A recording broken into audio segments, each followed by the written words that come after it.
Any questions? Okay, ladies first. You keep mentioning the number, you keep asking how many killed. Why does it matter how many were killed? One person being killed still means a rocket was fired. Why does that justify, just because no one was killed or even one person was killed, why does that justify it happening? Rather than hundreds? We've got more than 1 million and now 500,000 living in the Gaza Strip. We've been bombed by all kinds of weapons you can imagine. Yeah, but you were when they... I understand, but the thing in the Israeli side, they are enlarging things. They are making a huge propaganda. I know every person, killing one person as killing a million person. I agree with this, okay? I've got many close friends who were killed. I've got many relatives who were killed in that war. Can I come back and maybe something else to the question? You know, there's a term called self-defense, as you know. If I come up to you and slap your face, no way to, I promise. Not according to the rules. But if I did, are you entitled to take a gun out and put a bullet through my head, and then put a bullet through my child's head, and then put a bullet through my wife's head? That is the difference between the mortars, and they're not so-called mortars, I'm not going to use that term. The mortars that are going over randomly, they're not sophisticated weapons. Some of them are hitting the targets. It is totally wrong that it is happening. It should not happen. The bomb that went up in Jerusalem should not happen. I abhor all violence on all sides. It shouldn't happen. But to respond in it, in the way that they are responding, is wholly unreasonable, wholly disproportionate, and is killing a lot of innocent people.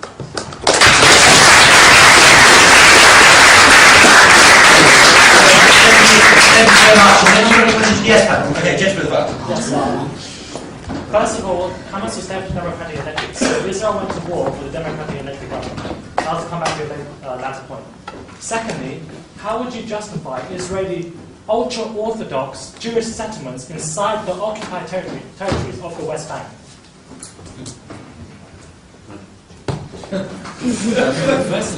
Firstly, your question on the Hamas. Oh, look, this is worth focusing on for a second, because Muslim Brotherhood, obviously, with Hamas as a wing, have big intentions in the region. So it's worth looking at what they have done so far, where they have got power.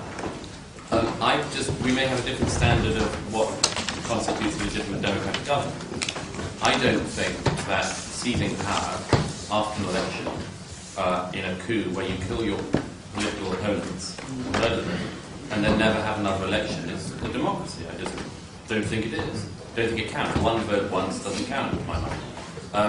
The Hamas are, I have to say this, the biggest stumbling block of peace between the two parties. Because there are now three parties. And you have the possibility of a three-state solution, which I think is a very unhappy result, where you have the Palestinian Authority governing the West Bank, the State of Israel, and then a Hamas state in the Gaza. I think that's a very bad outcome. I think it's principally a terrible outcome for the people, the Palestinian people. I think secondarily it's a terrible outcome for Israel, because it doesn't have a negotiating partner in that part of the world. On the settlements issue, look, there's a lot of difference of opinion on this, but I'll express mine. I don't want any more settlements. I think that they should roll back a number, quite a lot. I think that the final settlement between Israel and the Palestinian peoples in the West Bank will not be the 1967 borders. I think it will be something which allows some settlements to remain, some of the large ones. There will be a compromise on others. Effectively, most people know this is the future of it. There's the people who dream of 67 borders and things. It's not going to happen. But there is an additional thing on this which is worth mentioning. The gentleman referred to it in the question earlier. We should ask ourselves why it is that it has pretty much been decided by the outside world that if the Palestinian state does come into existence, as we hope it does, in the West Bank, that it will be free of Jews. This is a serious question we have to ask ourselves, to ask the region. Why is it that an Israeli family couldn't continue to live in their house in a Palestinian-run state? And when you consider that, you get to the root of part of this problem.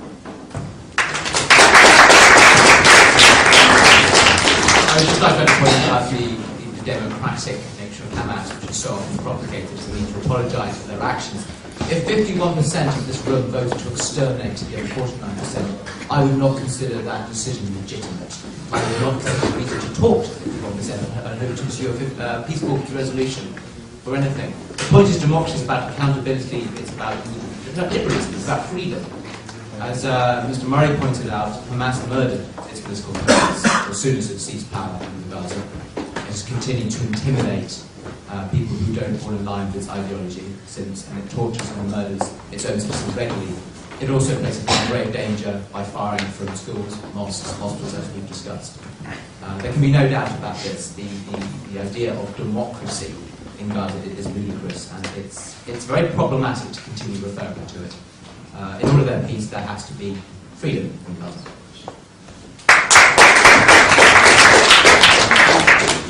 Okay, we're now going to move on to the third discussion topic, and I'd like to tell the speakers if anyone does go over 3 minutes this time, I will bash the gavel because we're running quite short on time.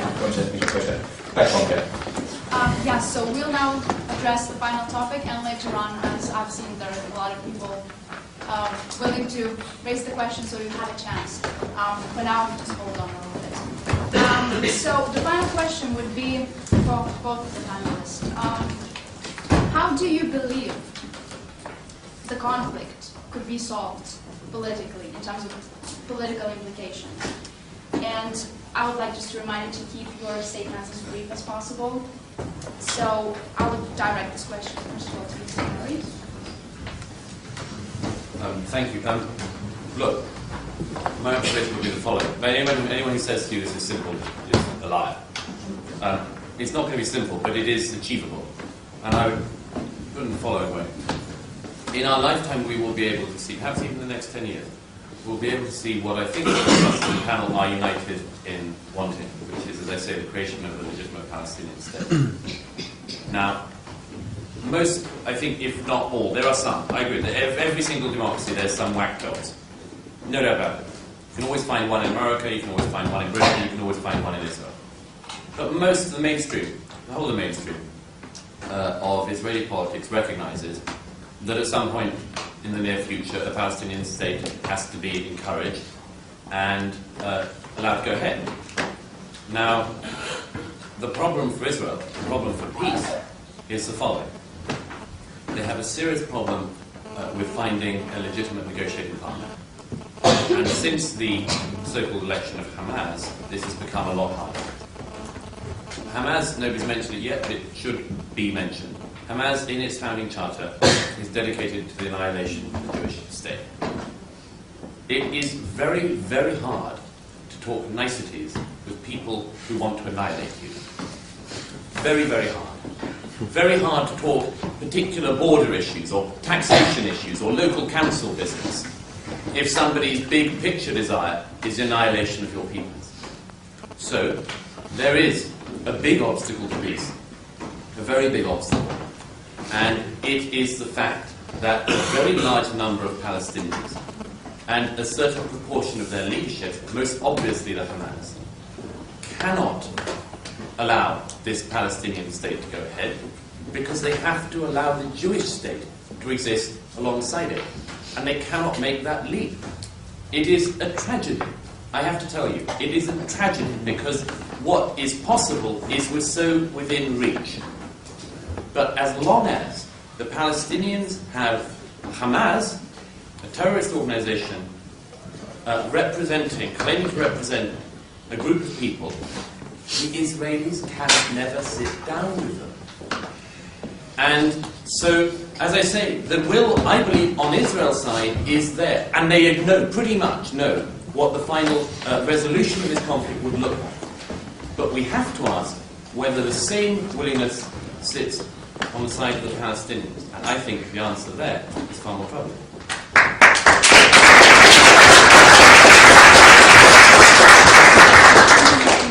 Mr. MacDonald, what would be your observations? I agree with one thing, it is complex. I think there won't be any peace in the Middle East until we get a very strong president of the United States of America. So I think it starts there, and it starts with pressure having to be put upon Israel to sit at a table and to be reasonable with its negotiations. the parliamentary and government coalition in Israel is dominated by Orthodox Jews who don't believe that Palestine has a right to exist. As a result of that, that's why most of the settlements are now full of Orthodox Jews who want to take over land because they believe that it's their God-given right to have that land. And that is the main stumbling block. It is an election system of proportional representation. Can I just say on the side here, vote against AV, whatever you do. It is a coalition system dominated by Orthodox Jews who don't agree with the right of Palestine to exist, dictating the policy of a right-wing government. That is what we need to solve first. The way to do it is by having a strong president of the United States who has a cash pot of £3.5 billion and says, until you start sitting at a table, and this is what President Bush wanted, funny enough. He did with Shamir as well. Yeah. He said, we won't give you any money. Sit at that table and start talking. I don't start talking in fantasy land. Start talking about real possibilities. That is the way forward. So, then I think we have to dismantle many of the settlements. The rest of the settlements that will stay will be under the Palestinian Authority. Golan Heights needs to go back to Syria. Absolutely. The wall needs to be torn down. An airport needs to go back into West Bank, into Gaza as well. That needs to go back. And we need to have the Palestinians being treated with a little bit more dignity. You know, when I left Palestine, I had to go. The only way into Palestine, proper way into Palestine, is through Ben Gurion Airport, just outside Tel Aviv. And I was there with my girlfriend who had come over to be with me, and we've got a really hard time because they asked the question, have you been to the West Bank? And of course I couldn't lie. And I said, well, yes. And they said, right. So they searched it all thoroughly, went through every single piece of item. And this immigration official held up this book and she said, what's this? I said, it's a tour guide of Palestine. It's a rough guide of Palestine. And I said, look, I've got one here. It's a rough guide of Israel. She said, but I don't understand what this is. I said, it's a rough guide of Palestine. It's a tour guide of Palestine. He said, well, how can you have a tour guide of Palestine when Palestine doesn't exist? And I knew then that I'd lost the argument. Now, I'm not saying that every Israeli is like that. Of course they're not. But there is a predominant part of the Israeli establishment, and yes, the Israeli army, that doesn't believe that Palestinians have a right to be in their own land. We have to change that. The way to change it is by having a strong America and a strong American president.